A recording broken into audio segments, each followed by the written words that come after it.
Hi, I'm Megan and welcome to my kitchen. In today's What's for Dinner video, I'll be sharing with you what meals we had this past week. Our dinners were easy to make, budget friendly, and delicious. So if you're looking for some weeknight meal ideas for your family, just keep watching. For dinner this first night, I was just in the mood for a snacky dinner, and so I dug around in my fridge and freezer and pantry to see, what things I had, what needed to be used up, and so here's what I put together.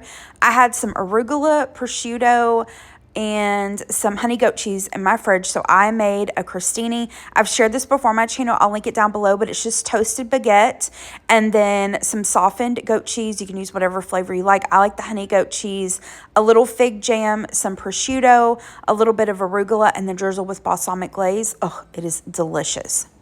Next, I had about a half a bag of frozen meatballs and maybe a couple tablespoons of homemade pepper jelly in my fridge that needed to be used up. So I combined the meatballs, the couple tablespoons of pepper jelly, a couple tablespoons of just grape jelly, and barbecue sauce. I simmered these on top of the stove for about 25 or 30 minutes or so. You can always also cook these in the crock pot, of course, if you would prefer to do that.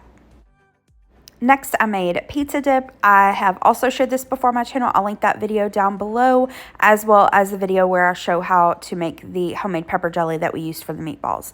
And then last but not least, I could have swore I had pepperoni when I set out to make this dip, and I didn't. I asked Gary if he wanted to just make me to have like a cheese pizza dip, and he was like, no, I kind of want pepperoni. So he ran up to the store real quick to grab some pepperoni, and he also grabbed a box of the TGI Fridays boneless buffalo wings. So that's what this is. We just cooked it in the air fryer. And then here are the plates. So we've got a little bit of everything, and it was a yummy little snacky dinner. A couple weeks ago, Gary told me that he was really wanting some fried fish. I had some cod in the freezer, so I decided to do fish and chips this night. I'm going to start out by making some tartar sauce. Now, I don't follow a recipe for tartar sauce. I just kind of eyeball everything. In this bowl, I'm going to add in some mayonnaise. Next, I like to use sweet relish, but you could totally use dill relish if you prefer. You could also chop up some pickles, add in some chopped up capers to this, whatever you like. I'm going to keep the seasonings really simple and just add in some salt and pepper, and then add in some lemon juice to taste. But again, you could add in dill, you could add in some Old Bay, whatever you like. I'm going to give that a good mix and then pop that into the fridge and let it hang out while I make the rest of dinner. I tried a new recipe for Jiffy Hushpuppies. Of course, the recipe will be linked down in the description box below for you. To a bowl, I'm going to add in a box of Jiffy corn muffin mix. Next, I'm adding in some all-purpose flour, baking powder, some salt, garlic powder, and then a lot of hush puppy recipes will call for finely diced onion. This recipe called for dried minced onion, so I'm going to add that in, and then I'm going to give that a good whisk. Next, I'm adding in an egg, and then I don't remember if this particular recipe called for regular milk or buttermilk. I looked at several recipes, but I ended up going with buttermilk. I had it on hand. So I'm going to whisk that until it's well combined, and then we're ready to deep fry it. I believe this oil was set at 370 degrees. Once it's hot, you want to carefully drop the batter into the hot oil using about like a tablespoon measure. Now, if you've been with me for a while, you know I hate deep frying food. I hate the smell. The oil gets everywhere, so I don't deep fry very often, but Gary requested fish and chips, and so this is an exception that I'm happy to make using the deep fryer. So you just want to cook these for maybe 2 to 3 minutes per side. Give them a flip. Once they are golden brown, we're going to set them to the side and then work on the rest of dinner.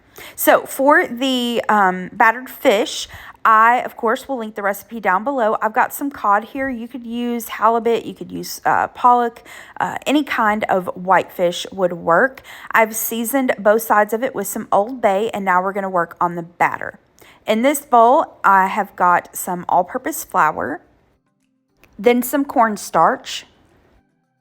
Then I'm going to add in some garlic powder, onion powder, baking soda, and baking powder. And while I do that, a quick note about this recipe. So I've made this recipe many times over the past several years, and it has come out perfect every single time except for tonight. Of course, when Gary specifically requested it, it didn't turn out right, but that is totally my fault. So the batter works for a pound of cod.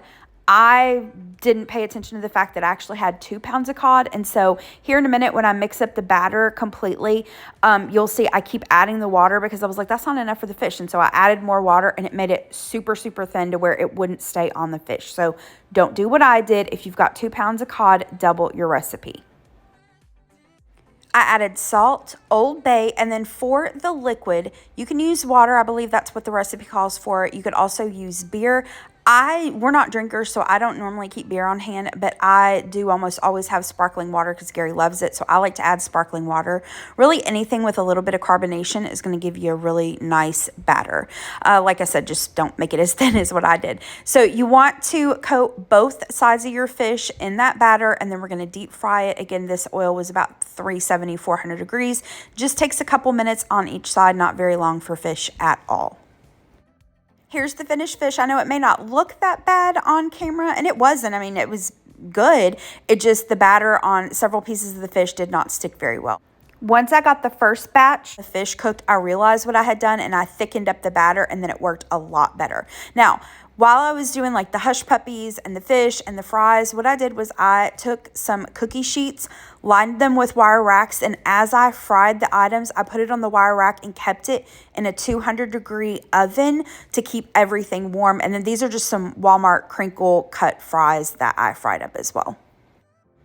And here are the plates. So we've got some of the fish, the fries, the hush puppies, that homemade tartar sauce, and then we like to dip our hush puppies and fries in ketchup. And this was a yummy dinner. I mean, like I said, I messed up making the batter too thin, but otherwise this is a good recipe. I'm going to make this again in maybe a couple weeks and hopefully not screw up the batter again.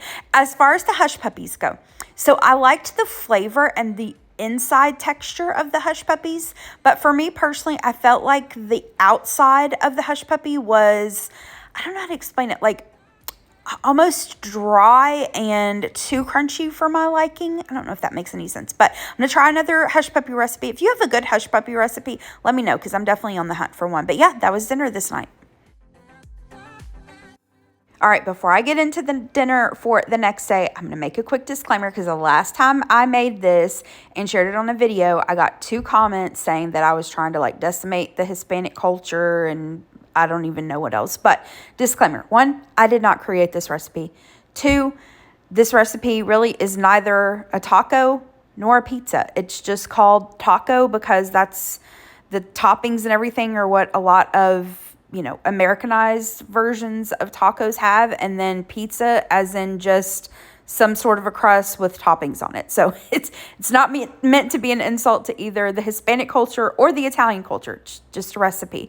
And there are many, many different versions and ways to make taco pizza. This is just how I like to make ours. So let me show you how I make it. First up, I've got a tube of crescent rolled dough. This is the sheet. It makes it easier, but if you don't have it or you can't find it, you can just use the regular dough and pinch the seams together really well. Next, for the sauce for the pizza, again, there's many different versions of, what you can use for sauce. I like to use refried beans. So these are canned refried beans. I just added a little bit of water to them, a little salt and pepper. I'm going to spread that out. Next up, you want to take taco meat. You can use ground beef. You could use ground chicken, ground turkey, and then, just make your taco meat like you would for regular tacos according to your package instructions. Next, I'm going to add on some cheese, and I had just little bits of various bags of cheese in my fridge that I needed to use up. So I'm going to use some mozzarella cheese and a mixture and a little bit more mozzarella cheese. Now, I forgot to mention, I did par bake the crescent rolled dough in the oven according to the package instructions, and I baked it for about 8 minutes or so. And then once I've got my beans, my meat, and my cheese on there, it's going to go back into the oven and bake for another maybe 10 minutes or so until the crust is golden brown and the cheese is melted on top. Now we're ready to top the pizza, and you can top this however you want. In fact, this is great for kiddos or for like a family dinner because you can have the, pizza setting out, cut into squares, and then have an array of toppings and let people just add whatever they like. This night, Gary was at a meeting at dinner time, so I cut the pizza in half, and I only topped half of it, because he'd need to come home and reheat the other half, and I didn't want the toppings to get nasty. I like to keep our toppings pretty simple. I just do some shredded iceberg lettuce, chopped up tomatoes, a little bit of sour cream, and then some taco sauce. And here is my plate. Gary, like I said, ate later than I did, and I forgot to get a picture of his plate, but it was the same thing. I've got some of the taco pizza, and then I just did a quick side dish, just some veggies, carrots, broccoli with a little ranch for dipping, and that was dinner. Dinner the next night was off a meal plan, but I wanted something light and quick to put together. So I did a Caesar Cobb salad. I have shared this once before on my channel, but I'll quickly walk through it with you tonight, and the recipe will be linked down in the description box for you. So here's everything that I'm going to use for the salad. And as you can probably tell by the ingredients, this is exactly what the name suggests it is. It is a cross between a Caesar salad and a Cobb salad. So I've got some romaine lettuce, Parmesan cheese. I've got some shredded in the bag, but you could just use grated Parmesan cheese. Cherry tomatoes, some hard-boiled eggs, Caesar dressing. You could, of course, make homemade, but I'm just using the bottle today. Some pre-cooked bacon. This is left over from breakfast this morning. And then I had this little piece of a baguette that needed to be used up. And so I decided to do some just quick croutons, just diced up the bread, tossed it with some oil, salt, pepper, cooked it in the air fryer at 350 degrees rather, for maybe 2 or 3 minutes. You could, of course, just use pre-made croutons. I've got a couple avocados, and then you need some sort of cooked chicken. You could, of course, cook the chicken, right as you're making this. You could use leftover chicken, rotisserie chicken. I had taken a few chicken breasts and seasoned them up with some of the Kinder's blend seasoning, I think the day before this, and just cooked the chicken in the air fryer at 350 degrees until it was cooked all the way through. But yeah, I'm going to, dice everything up, get everything prepped, assemble the salad, toss it with the dressing. And Gary ate later than I did again, and so I waited until he got home to make his salad. But yeah, this is a yummy little salad. I love the cross between the Cobb salad and the Caesar salad. It's really good. For dinner the next night, I'm going to make some teriyaki chicken tacos. Now, here's what I'm going to use for the teriyaki chicken. I get this at Sam's Club. It's already cooked. All you have to do is reheat it. You can do it in the microwave, in the oven. I like to do it in the air fryer. But yeah, just reheat it according to the package instructions. This is really, really good. The flavor's good because it's chicken thighs. It's really good and tender even after you reheat it. But of course, you do not have to use this. I'm just using it because I've got it on hand. You can cook up your own chicken, baste it with some teriyaki sauce, and go from there. To go with the teriyaki chicken and the tacos, we're going to do a grilled pineapple and pear salsa. The recipe will be linked down below. What I did was I took some canned pineapple. I had a small can of pineapple slices and a small can of tidbits, and I just popped those into the air fryer at like 400 degrees and cooked them for maybe 5 to 6 minutes until they were golden brown, and then I chopped them up. To that, I'm going to add in some pear. I just diced the pear up. Some diced jalapeno. I removed the membranes and seeds. Chopped cilantro, and then I've got some finely diced purple onions. I soaked these in some ice water for about 10 minutes and then drained them really well. Next, I'm going to add in some lime juice, and then I'm going to season that up with a little bit of salt and pepper, and then give that a really good mix. You can give it a taste and adjust, do you want a little more salt, lime juice, whatever, you feel like it needs. I'm going to set that to this side, and then here are the other items I'm going to use for the tacos. So I've got that salsa. I have some like fajita-sized tortillas, use your favorite, and then I decided to add a drizzle of the Kinder's Japanese barbecue sauce, as well as some sriracha mayonnaise to the tacos. To go along with the tacos, I tried a new recipe for like an Asian style salad. First up, the recipe called for, I want to say it was like shredded cabbage and carrots. And so I was just going to use coleslaw mix to make it easy on myself, but Kroger was out, but they did have the broccoli sauce. So I decided to just go with it. And the salad was really good. Gary actually really liked it. He kept going into the kitchen and snacking on it. So I would call that a win. Next, I'm adding some shelled edamame. I got this from the freezer section of the grocery store, and I just allowed it to thaw. I'm going to add in some chopped cilantro, some sliced green onions, and then the recipe suggested using some chopped honey roasted peanuts, which I thought would go well with the salad, but you could just do regular peanuts if you want. Now, this totally is optional, but I have this little bag. There's not much in here. It's like an Asian salad topper. I got this at Walmart, so I'm just going to add this, use that up along with some wonton strips. Now I'm going to go ahead and or mix up the salad right now, but I'm not going to add the dressing until we're ready to eat. And for the dressing, I'm using this California Pizza Kitchen Thai salad dressing. This is our first time having it, and we really liked it. So here are the plates. I just warmed up the tortillas, added some of the teriyaki chicken, the salsa that we made, that drizzle of sriracha mayonnaise, and the Kinder's Japanese barbecue sauce, and then we've got the salad. This was delicious. We loved the combination of the pineapple and pear and the salsa with the chicken teriyaki, and then, like I said, we both enjoyed that salad. It had a lot of different textures and flavors. It was really crunchy, and it was just really good.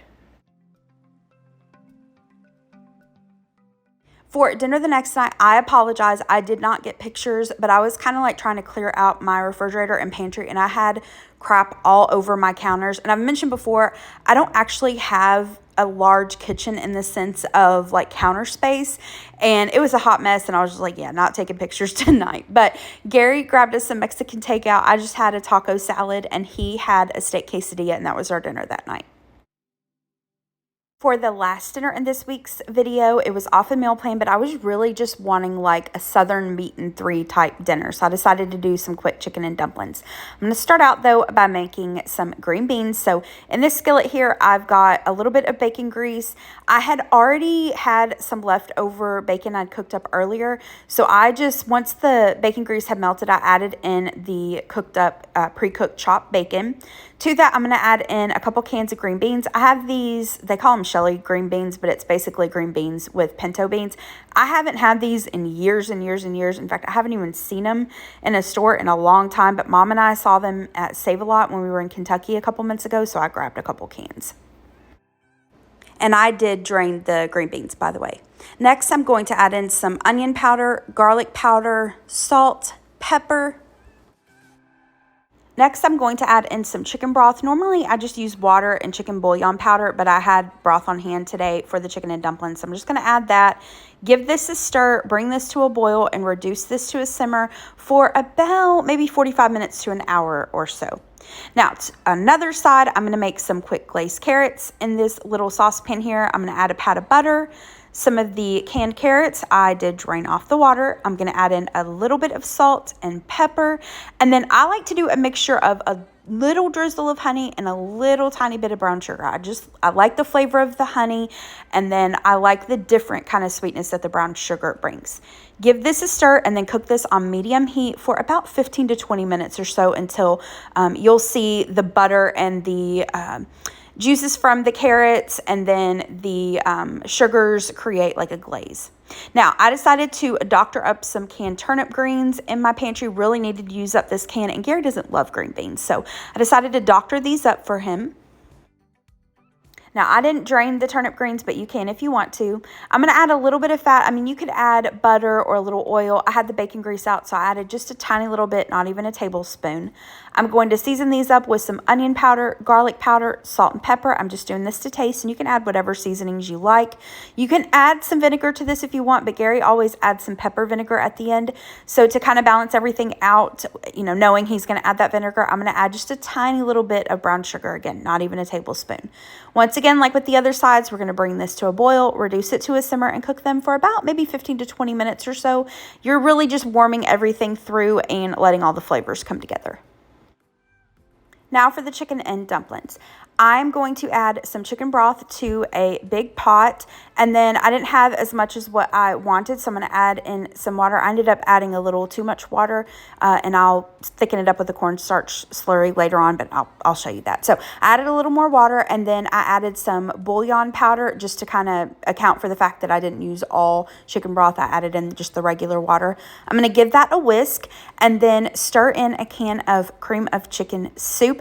I made homemade dumplings one time, or not homemade dumplings. I made chicken and dumplings one time with homemade cream of chicken soup, and oh my gosh, they were like the best chicken and dumplings I've ever made. But tonight, going for quick and easy. So now I'm going to add in my chicken. This is, remember that chicken I told you that I had made for the chicken Cobb Caesar salad? This is that same chicken. I just shredded it up. You could use rotisserie chicken or cook up your own. And then this is why I call these easy chicken and dumplings. We're just using canned biscuits. You can make your own homemade dumplings if you want, but again, going for easy tonight. So once that mixture comes up to a boil, I am going to add in my biscuits. Now I cut these into sixths. That's kind of hard to say. And you want to be gentle with this. One, your liquid is going to be boiling hot. You want this to be at a rolling boil when you add your dumplings. And two, when you add them, sometimes the liquid can kind of pop. So just be careful. And you don't want to really stir this too hard at this point because you will break apart your dumplings. I like to let them cook for about 2 minutes, and then I kind of take a spoon and gently press the dumplings down a little to make sure the liquid gets, on top of the dumplings as well.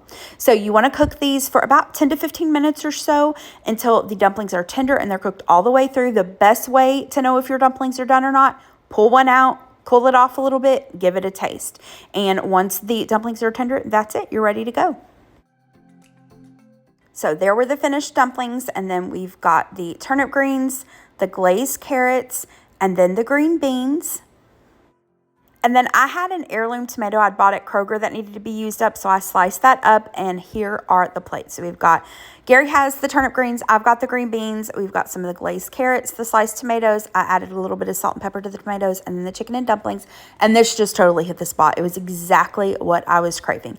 All right, that is it for this week's video. Thank you so much for watching. I hope that you liked this video, that you got some new dinner ideas to try. If you did like it, hit the thumbs up button below and subscribe to my channel if you're not already, and I hope you have a great rest of the day. Thanks so much. Bye-bye.